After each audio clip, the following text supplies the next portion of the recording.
Yes, what's up? Ndabaramukije abakunzi ba Free GTV, ndabahaye mwiriwe canke mwaramutse bivanye naho mu mwaherereye.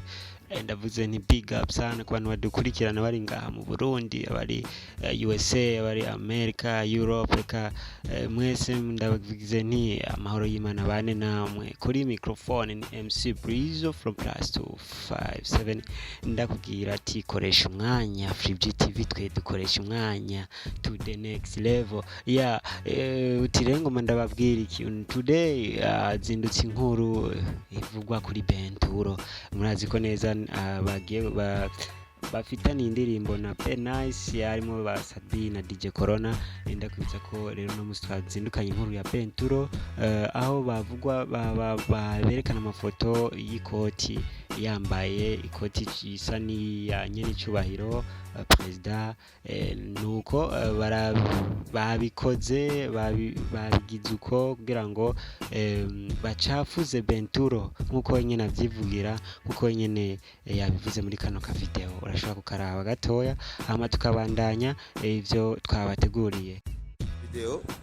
Iyi video ndasabye abantu bari ko posting ibi bintu, ndasabye iyi ntagari black, ntagari jog, ngiye mu Kinindo kugura.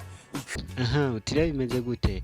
Ni Bain Turo akubwira ati nukuri ndabinginze murekeraho murekeraho kuncavuza, aranawe yihanikiriza kuri ibintu bamwanditseko. Yaravuye aratubwira neza ko yaravuye kugura agakaye kw'ikomine, kagakaye ko kurupangu kugira ngo abeho azwi na komine, abeho azwi na leta na ahabaye nyumba kumi bamumenye, ariko sinzi umuntu yamufotoye avuye gutora ako gakaye, avuye kugura ako gakaye. Rero tukaba twafashe amwe mu mafoto twasanze bapostinze, ariko neza na neza aratubwira yuko ivyo atari byo, ari byo bamubeshera, atigeze afungwa canke ngo afatwe n'igipolisi canke aje mu gasho. Ibi ni bimwe abakunzi canke bamwe banka iterambere ry'umuririmbyi bakoze kugira ngo bamucafuse Bain Turo. Yes, bandanye gumana natwe. Yari MC Breezo from +257 Free GTV.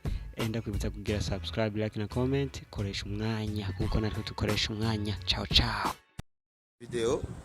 Iyi video ndasabye abantu bari ko posting ibi bintu, ndasabye iyi ntagari black, ntagari jog, ngiye mu Kinindo kugura ikaye za menage, ngiye kuyigura. Sasa sinzi umuntu afashe iyo foto ariko aravuga ko je nafunzwe. Ntagari ivyo, je nimereye neza ndi muhira, ntimunteza abantu mwatanguye ejo munyagiriza ikoti mushaka kuncafuza.